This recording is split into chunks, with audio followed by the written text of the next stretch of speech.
Hello student, ये क्षेत्रमिति का part 2 video है।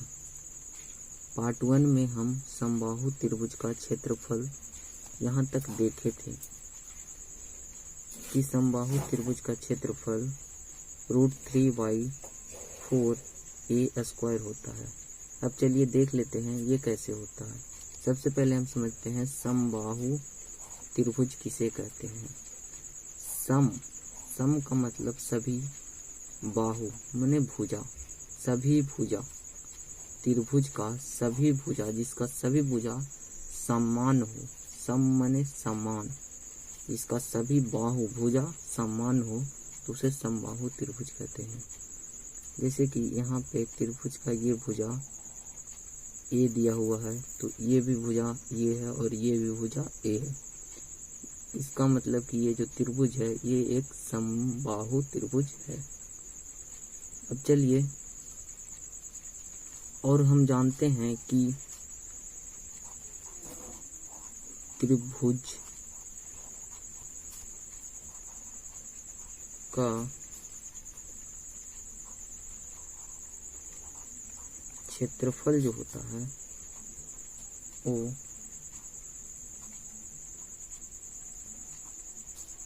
1/2 आधार गुने ऊंचाई होता है। इसके बारे में हम पार्ट 1 में चर्चा किए हैं कि त्रिभुज का क्षेत्रफल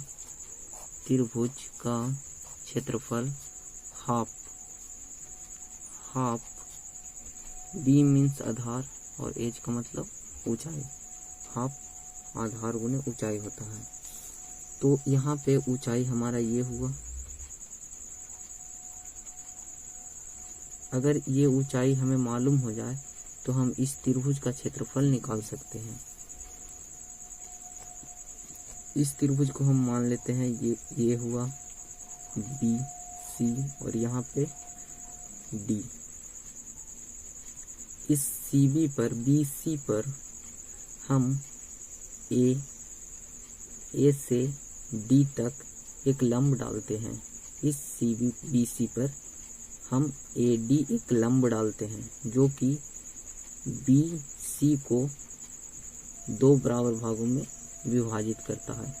यानी ये पूरा यहाँ से यहाँ A दिया हुआ है, तो इसको जब 2 बराबर भाग में विभाजित किया तो यहाँ से मान लेते हैं विभाजित किया तो इधर का जो हिस्सा इतना दूर बचा ये y2 बचा और इधर का भी इतना हिस्सा y2 बचा। अब यहाँ पे त्रिभुज ADB को हम अलग कर लेते हैं, अलग में बना लेते हैं। देखिए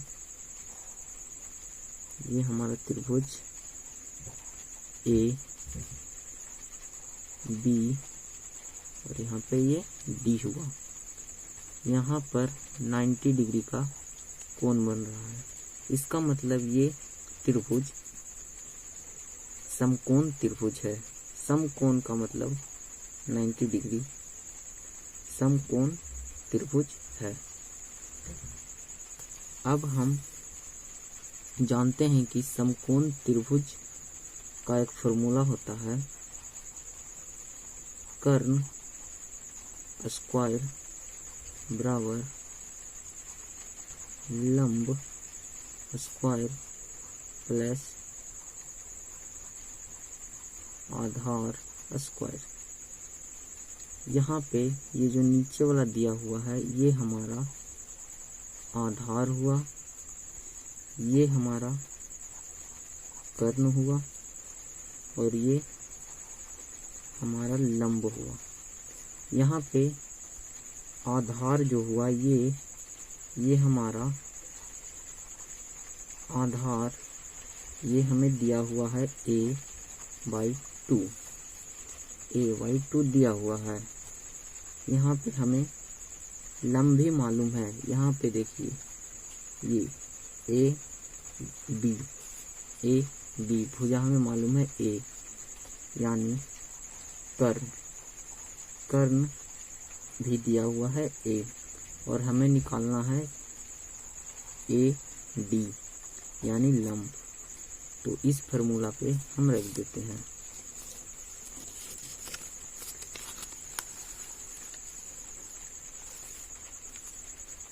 कर्ण हमारा ए दिया हुआ है तो ए स्क्वायर हो जाएगा। लंब हमारा नहीं दिया हुआ है तो लंब को ऐसे ही लिख देते हैं, ये हमें निकालना है। आधार हमारा a/2 दिया हुआ है तो इसका स्क्वायर करेंगे। लंब को हम इसी साइड रहने देते हैं और इसे हम बराबर के इस ओर लेके आ जाते हैं। ये इस साइड प्लस में है, जब ये इस साइड में आएगा तो माइनस में हो जाएगा। ये लंब को हम पहले लिख देते हैं लंब स्क्वायर, ये इस साइड ए स्क्वायर माइनस ए, इस तरह से हो जाएगा। उसके बाद ये लंब स्क्वायर बराबर ए स्क्वायर माइनस ये स्क्वायर दोनों के ऊपर जाएगा, एक स्क्वायर 2 का स्क्वायर।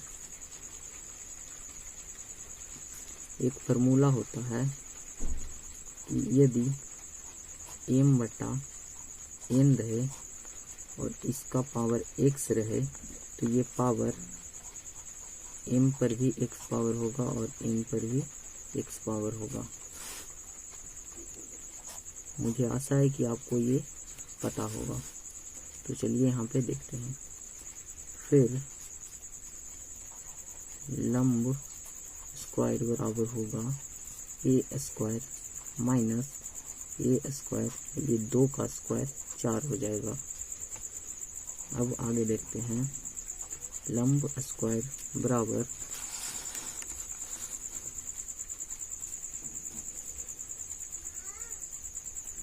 ए का स्क्वायर, यहाँ पे देखिए हम इस 4 को लिखते हैं और ये 4 यहाँ पे गुना हो जाएगा तो 4a स्क्वायर हो जाएगा और यहाँ पे ए स्क्वायर। आगे 4 स्क्वायर में से 1 स्क्वायर चला गया तो यहाँ पे बचा 3a स्क्वायर और नीचे में 4।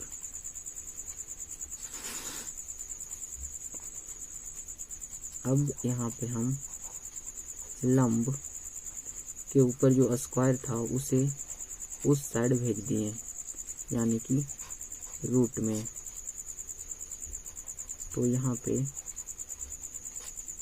ऐसे हो गया।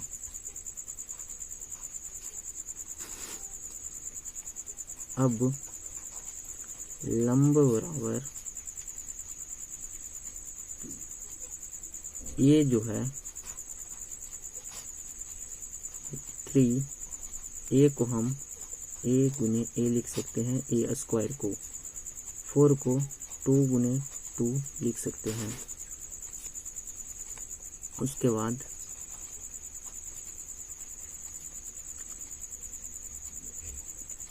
इसमें से यहाँ पे 2a है तो एक a बाहर निकल जाएगा और यहाँ पे 2 है तो एक 2 बाहर निकल जाएगा।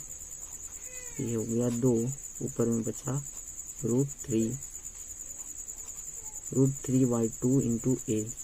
ये हमारा लंब आ गया।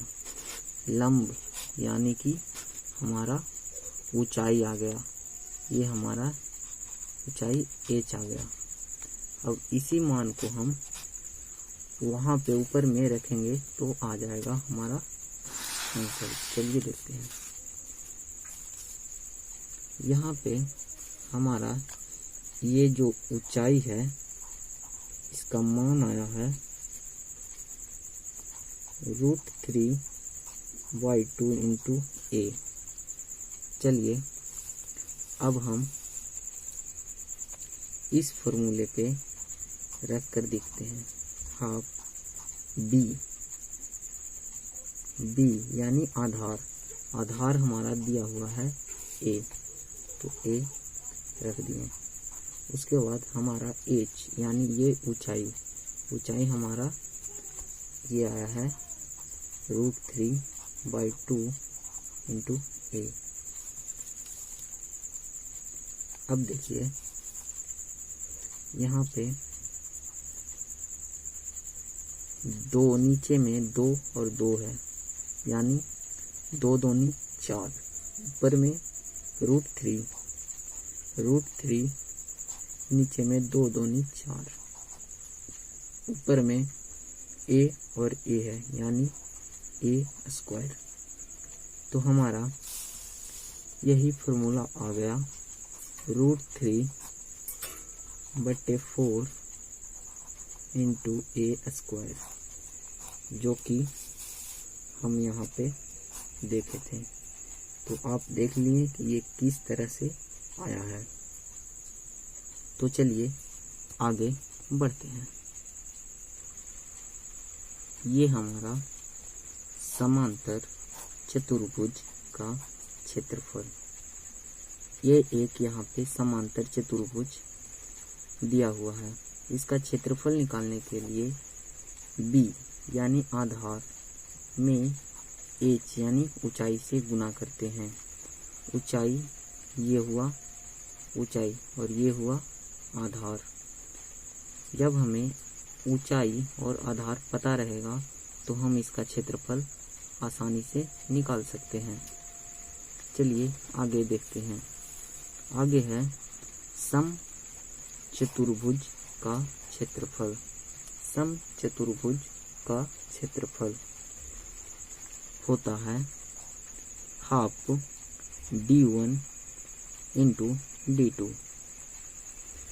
d1 और d2 का यहाँ पे अर्थ है d1 का a से c, यानी कि ये जो विकर्ण हुआ उसे ही हम d1 कह रहे हैं।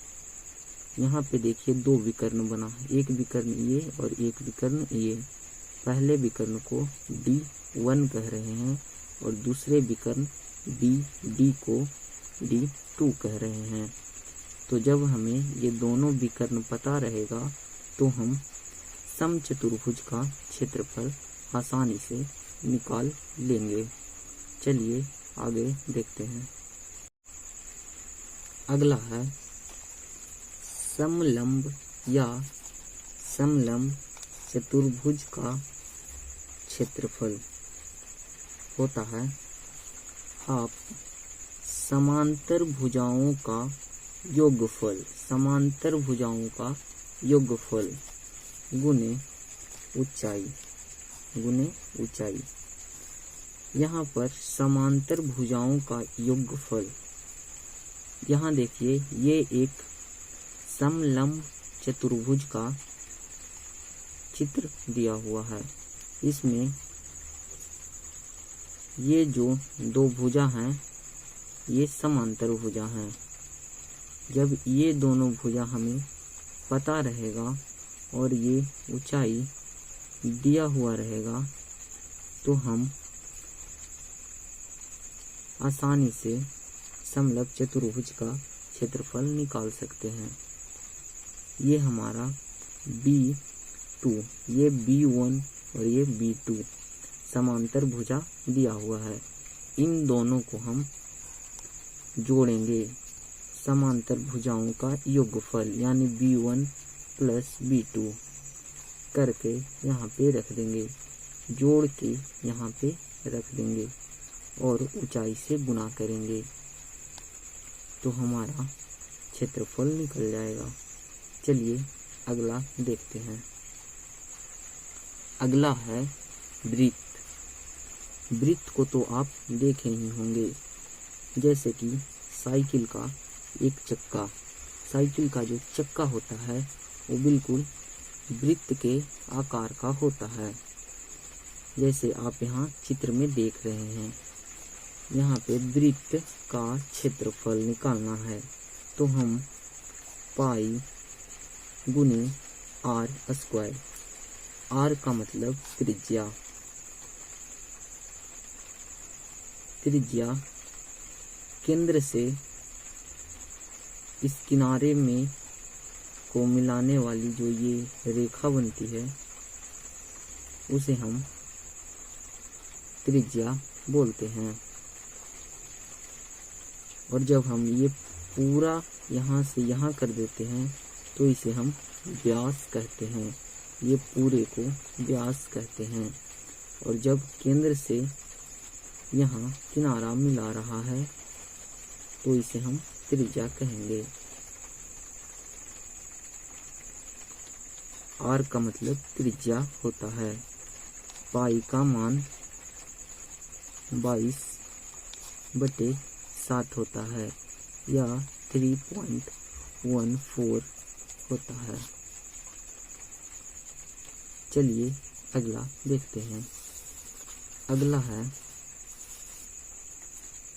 अर्धवृत्त, यानी कि जो ये पूरा वृत्त था, गोल आकार का जो पूरा वृत्त था उसे हम बीच से काट दिए, मतलब कि आधा कर दिए। तो ये हमारा जो इतना सा बना इसको हम अर्धवृत्त बोलेंगे। तो हमें इसका क्षेत्रफल निकालना है। तो इसका फॉर्मूला हो जाएगा, पहले ये पूरा क्षेत्र था, पूरा क्षेत्र, इस पूरे क्षेत्र का क्षेत्रफल निकालने का जो फॉर्मूला था वो था पाई आर स्क्वायर। जब हम इसे आधा कर दिए, आधा का मतलब जैसे कि आपके पास 10 रुपये हैं, मान लेते हैं 100 रुपये हैं आपके पास, और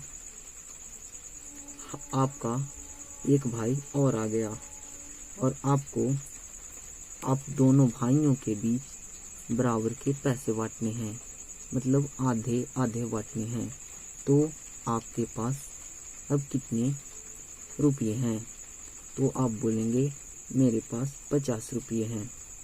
तो ये कैसे आया?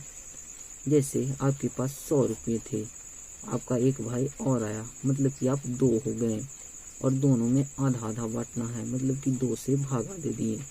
तो हमारा ये 50 आया, 50 रुपया आया। उसी प्रकार यहाँ पे हम 2 से भागा दे देंगे, यानी हाफ पाई आर स्क्वायर हो जाएगा, हाफ पाई आर स्क्वायर। मुझे आशा है कि आपको जो मैंने बताया ये सब समझ में आई होगी। अगर आपको इसी तरह के वीडियो देखना पसंद है, एजुकेशनल लाइक, तो आप इस चैनल को सब्सक्राइब कर सकते हैं और बगल के बेल के आइकन को प्रेस कर लें ताकि मेरे आगे आने वाले वीडियो के नोटिफिकेशन आपको मिलते रहें। चलिए, वीडियो देखने के लिए आपका धन्यवाद।